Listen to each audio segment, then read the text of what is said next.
다들 대단히 뭔가 착각을 하고 있어요. 머리라면 도시에서 편히 살 수 있다던가, 머리는 힘이 매우 강하기 때문에 조직력 때문에 대접을 받는다든지, 이런 굉장한 착각들을 하고 있습니다. 머리는 굉장히 도시답게 쓰레기 같은 복지를 갖고 있는 직장입니다.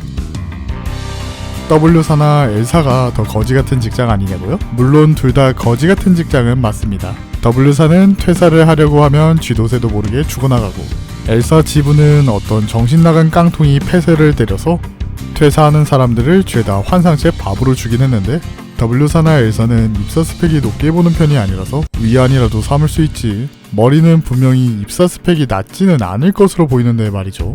여튼 오늘은 머리가 얼마나 구린 직장인지 알아보겠습니다.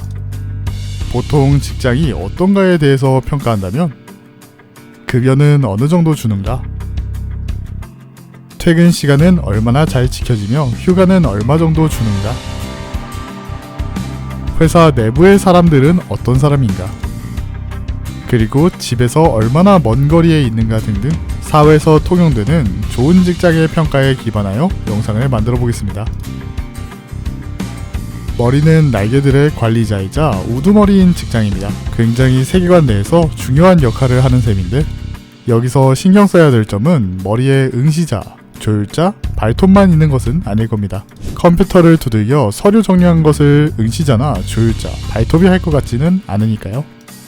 애초에 형태상 사무직을 할 수 있는 것은 조율자 정도로 보이는데, 얘네가 그런 걸 하겠습니까? 그래서 아마 사무직 정도는 뽑을 것으로 보입니다. 대신 이제 중요한 정보와 도시의 비밀들을 알고 있는 직장이기 때문에 아무나 뽑지는 않을 건데, 여기서 문제가 생깁니다. 분명 급여를 많이 준다 해도 기밀이라는 게 쉿, 우리 돈 많이 줄 테니까 조용히 해줘요, 이런 걸로 입을 닫을 수는 없단 말이죠. 그래서 그런 것들을 원천으로 봉쇄하려면 어떻게 해야 될까요? 정답은 퇴근을 안 시키면 됩니다. 네, 머리는 퇴근이 없습니다. 이는 조율자, 응시자, 발톱도 포함이죠. 아주 그지 같은 직장이 따로 없습니다. 대신 돈은 많이 줄 것으로 보이는데 가족을 부양하는 데 쓰지 않을까 싶습니다. 그래도 머리도 나름 날개인데 둥지 정도는 있겠죠. 물론 국가요원처럼 사실을 숨기면서 살 수는 있겠지만, 여기는 품은 세계관이라고요. 머리를 향해 암암리에 손을 뻗는 날개나 손가락들도 분명 있을 텐데, 조직의 비밀을 알기 위해 발톱이나 조율자를 잡아서 고문하는 건 판타지 수준이고, 그냥 사무직 하나 잡아서 빨간 버튼을 눌러 비밀을 아는 게 더 쉽지 않겠습니까?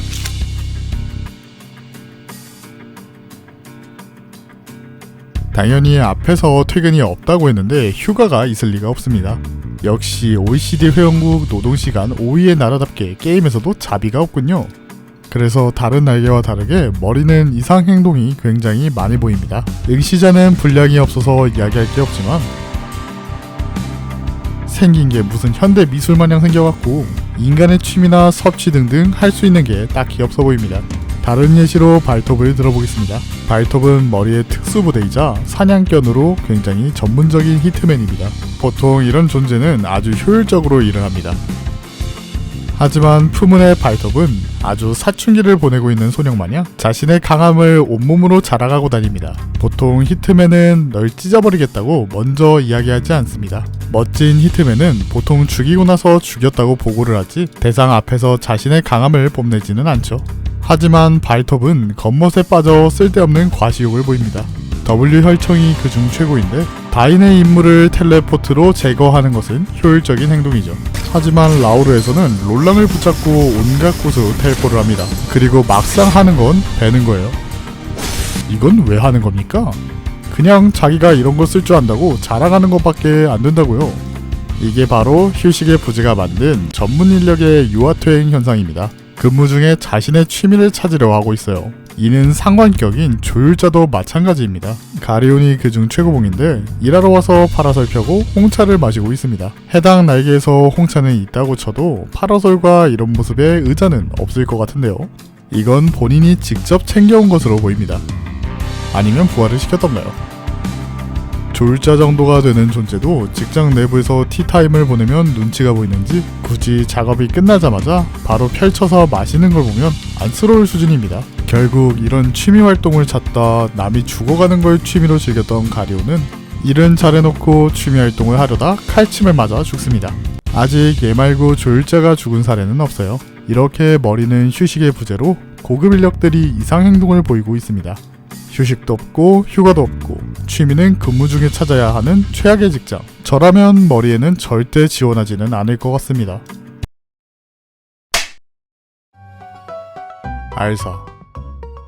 알사는 아주 조졌습니다. 어쩌면 W사보다 더 빠르게 폐업할지도 모릅니다. 홍원에 와서 위험을 펼쳤다고요? 이건 굉장히 잘못된 생각입니다. 홍원에 누가 왔나요? K사 적출직, N사 신구인회, X사 원정 채굴 기사단, 엄지 정도인데 라인업만 보면 위험 있는 조직 같지만 어디 한번 풀어봅시다. K사는 특이점이 전투를 위한 특이점이 아니에요. 즉 따지고 보면 얘네는 의학회사죠. 구인회는 어떤가요? N사의 특이점도 아니라 그냥 동아리예요. 지들끼리 황금가지 찾으러 다니는 회사 친목 동아리입니다. X사는 합금을 만드는 곳인데 즉 철강업체입니다. 전투 쪽은 확실히 아니죠. 해결사는 그냥 자영업자들이고 마침 대기업이 흔들흔들대니 뭐 먹을 게 있나 싶어서 온 거죠. 엄지는 그냥 동네 깡패고요. 그럼 반면 알사는 어떻습니까? 알사는 당시 홍원에 관심이 아주 많았을 겁니다. 회사는 에너지가 무너져 내려서 예전의 효율을 내지 못하고 막상 하는 건 또 용병업이 주 업무인데 정예병사를 못 뽑아내면 그만큼 사업에 차질이 일어난다는 거죠. 즉 새로운 파일을 얻기 위해 홍원에 투입했으니 나름 정예병을 투입했을 것이라는 소리겠죠. 나머지 회사나 조직들은 홍원에 먹을 게 있으면 좋고 아님 말고식인데 이 녀석들은 나름 사생결단으로 왔을지도 모른다는 겁니다. 다시 돌아와서 쳐다보자면 얘네는 지금 대충 찍먹하러 온 깡패무리, 의학업체, 철강업체, 자영업자들이랑 비비고 있다는 소리입니다. 심지어 얘네는 본업이 용병이에요. 얼마나 나락으로 떨어진지 알 수 있죠. 또 우리가 알다시피 홍원에서 알사는 딱히 영향이 없었습니다. 적의 진심이라니 정말 안타까운 날개입니다.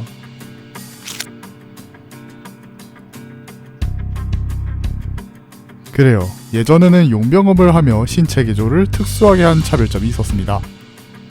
지금은 아니지만요. 홍원 챕터가 설정이 풀리면서 알사는 홍원에게 감사를 표해야 될 수준으로 떨어졌습니다. 알사의 방식이 어떻습니까? 신체 개조를 한 인간을 수십에서 1만 정도로 복제해서 배틀로얄을 시킵니다. 어찌 보면 굉장히 강한 특수개체만 남는 굉장한 정예병으로 보이겠지만 배틀그라운드나 포트나이트를 해본 우리는 알 수 있죠. 꼭 1등이 신체 능력이 매우 좋아서 되는 게 아니라는 것을 말이죠. 운이나 도망으로 생존기간이 길어지거나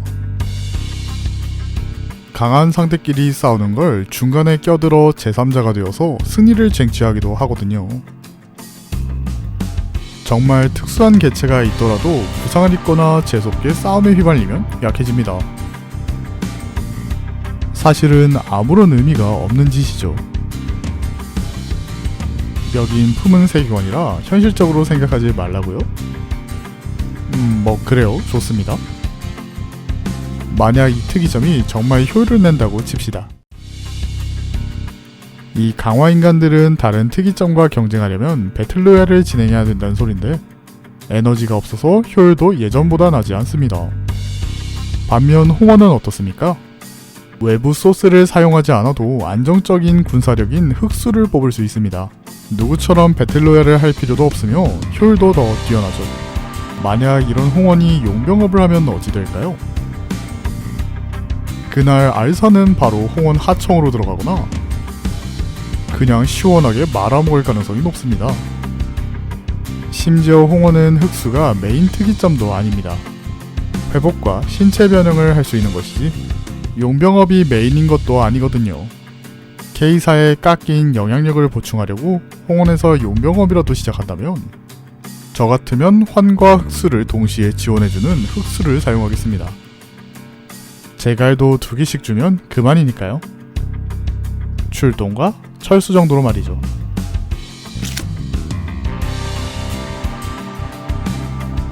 물론 알사는 모든 무리의 정보가 나오지는 않았습니다. 그래도 4무리의 정보 정도는 잘 알고 있죠. 4무리는 그래도 계륵 취급을 받는 것을 보아 알사 기준에서는 장점 정도는 쓸만은 한 존재들인 것 같습니다. 전부를 비교하기에는 시간이 없기 때문에 그렇기에 단점을 제외하고 흑수랑 비교를 해봅시다. 일단 토끼팀은 속도가 빠르고 강력하게 움직일 수 있는 자극 압축 근육을 보유하고 있습니다. 다만 주력 병기가 총입니다. 총은 가성비가 엄청나게 안 좋죠. 아무리 날개여도 총알값은 꽤나 부담스러울 겁니다. 비교군으로는 흑수 U가 있는데 혈염도라는 가성비 좋은 피로 만든 검을 사용하며 난전에서 활약하는 토끼팀과 같습니다.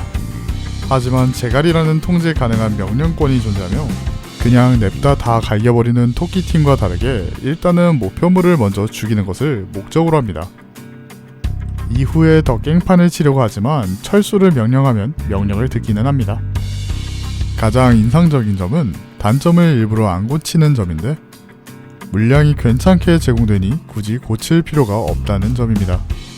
앞서 말한 듯이 토끼팀은 소실이 되면 배틀로얄을 해야 하는데 흑수 U는 그냥 환을 퍼먹이면 자동으로 양산이 됩니다. 전투력 성능에 정확한 비교는 없지만 토끼팀이 굉장히 가성비면이나 효율면이나 굉장히 밀리죠. 홍원이 용병업을 시작했다면 비싸고 위험한 토끼팀보다는 제갈 2개를 지원해주는 흑수를 사용하는 게 차라리 낫겠네요. 알사는 사실 W사보다 더 심각한 상황에 직면하고 있습니다.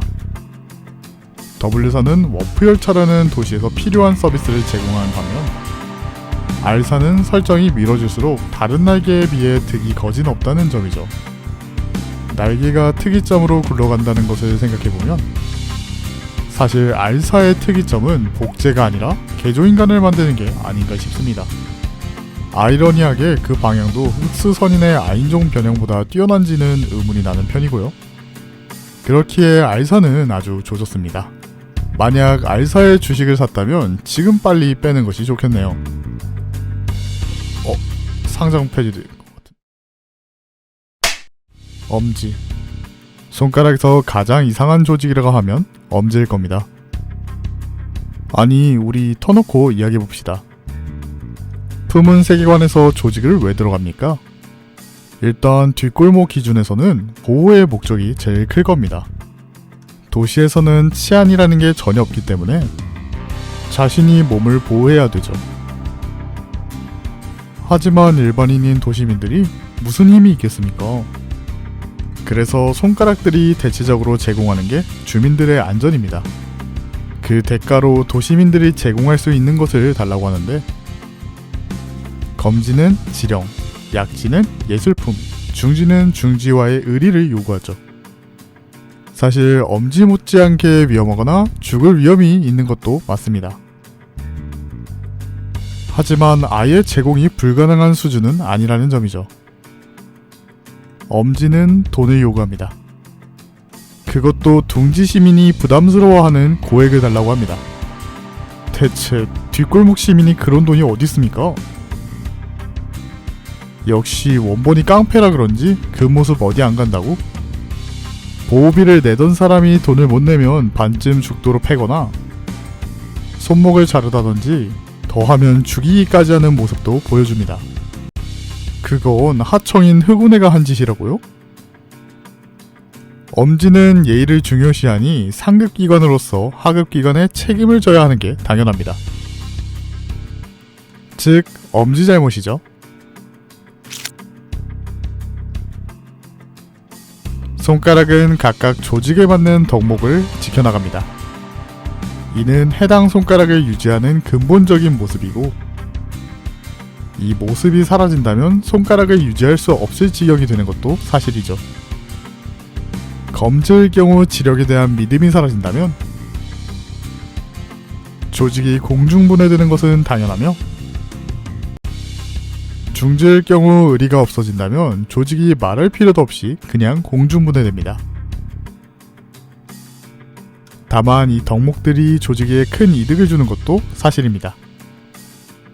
검지의 지력일 경우 무조건 조직에 큰 이득을 주는 것은 오피셜이며, 중지일 경우 이 덕목으로 조직이 넓게 퍼지며, 원치 않아도 중지와 함께하는 모습도 볼 수 있죠. 반면 엄지는 돌아오는 게 없습니다. 예의라는 게 우리가 생각하는 개념의 예의랑은 100만 년이 떨어져 있는데, 사실은 그냥 금 나누는 걸 매우 좋아합니다. 그중 하급자에게 너무나도 가혹한데, 상급자의 얼굴을 쳐다보면 안 되고, 말도 먼저 꺼내면 안 되고, 임무를 실패하면 손목도 잘 나가고, 상급자의 의견을 의문을 품어서도 안 됩니다. 여기까지는 조직을 이끄는데 필요하다고 치자고요. 통제는 중요한 요소니까요. 하지만 엄지는 기가 막히게 하급자에 대한 예의는 날로 처먹습니다. 그냥 존댓말 해주는 게 끝이에요. 중지처럼 하급자를 지켜주거나 하급자에 대해 복지를 챙겨주거나 이런 게 전혀 없습니다. 이게 무슨 예의입니까? 사회에서 높은 직급을 가진 사람은 큰 책임을 가져갑니다. 큰 힘에는 큰 책임이 따르는 법이니까요. 하지만 엄지는 그딴 게 없습니다. 라이브러리 오브 루이나에서는 누오보라는 가치 높은 원단이 등장합니다. 작중 최고 빌런 집단이 탐낼 정도면 상당히 가치가 높은 원단인 셈이죠. 이런 귀중한 자원을 위험한 도시에서 유통하려면 어떻게 해야 될까요? 자신과 그 부하들이 솔선수범해서 귀중한 자원을 챙겨와야죠. 하지만 이 무책임한 늙은이는 흑운회에게 하청을 보냅니다. 흑운회의 조장은 동부 식검급의 강자라서 괜찮다고요? 아니요, 라오르에서는 흑운회의 조장이 또 하청을 때려서 부조장급이 이 귀중한 원단을 옮기게 됩니다. 사실 그 빌런 집단이 아니어도 언젠가는 털릴 만한 상황이었죠. 하지만 상급자에게 무한한 자비가 넘치는 집단답게 직속 부하가 아니었기에 이 늙은이는 책임을 회피할 수 있었습니다. 이게 엄지의 생존법이죠. 이런 사례가 또 있는데, 당장 도서관에서 전투를 해야 되는데 엔젤라에게 말 좀 걸었다고 부하의 혀를 바로 절단해버립니다. 우리도 알지만 혀를 자르면 과다출혈이 어마무시하게 일어나게 되며, 아무리 품운의 강화 인간이라도 시야가 흐려지고 숨쉬기가 어려운 상태가 되죠. 더불어서 혀는 지혈하기 어려운 부위이기도 하고요.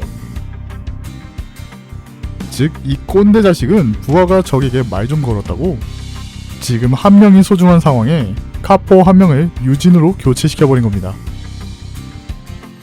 안 그래도 승률이 높지 않은 상황에 스스로 난이도를 높여버린 셈이죠. 예의가 그렇게 중요해도 임무가 끝나고 처벌해도 늦지는 않았을 텐데 말이죠. 여기까지는 칼로가 무능하다고 생각할 수 있습니다. 하지만 림버스 컴퍼니에서도 비슷한 일이 일어나는데, 이번 카포 무리의 목표는 새로운 가주를 죽이는 것이었습니다. 철암사에 부하들을 배치하고 자신은 나오는 길에 인지를 잡고 있는 등 아주 효율적인 전략을 선택했죠. 게다가 억가로 자로까지 만나게 되는데, 자로도 인지를 교환해서 리타이어로 만드는 등 아주 뛰어난 선택을 했습니다. 여기까지는 말이죠. 자루가 어디 혼자 움직이는 사람이겠습니까? 당연히 가치우와 함께 활동한 가능성이 높습니다. 이는 정보력이 높은 엄지로서 뇌횡은 알고 있을 가능성이 높습니다. 이때 버스팀을 개무시하고 바로 언더보스를 부르러 갔어야 했습니다. 품은 세계관에서 블루 아카이브 놀이를 하는 양반이 자신의 최애를 혼자 보냈을 리는 없으니까요. 이때 언더보스를 불러왔다면 최소한 가치우 상대로 조금이라도 승률이 생겼겠죠. 억지 같다고요? 그럼 이렇게 생각해봅시다. 외부에서 엄지는 분명히 활동을 했고 가치우 또한 그것들과 대치했을 가능성이 높습니다. 하지만 가치우는 상처 하나 없었고 언더보스가 가치우가 있었다는 거 정도는 알았을 텐데 그럼 그냥 뇌횡 죽으라고 프리패스 시킨... 네, 그렇습니다. 엄지는 답이 없습니다.